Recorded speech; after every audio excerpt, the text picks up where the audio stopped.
Today we're riding East Lake Sammamish Trail. Okay. Probably need a new helmet. We're starting near the Microsoft buildings down here. There's some parking for the state park. I'll post a link to the ride with GPS, but it's about a 20-mile ride. Riding up to Redmond, we're gonna get some sandwiches and then turn around and come back. Yep.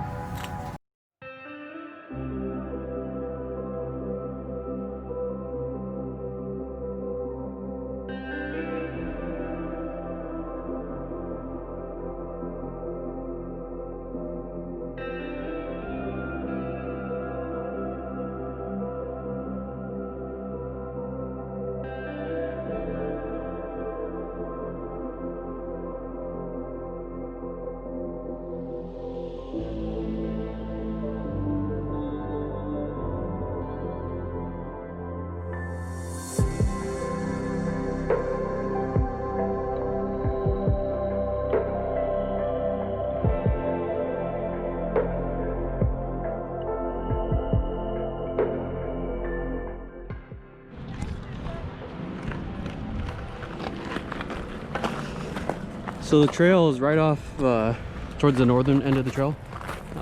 This is where we're stopping, but it's right off of a little shopping center with the Whole Foods, Chipotle, Jimmy John's, and a few other places. We're gonna get some sandwiches.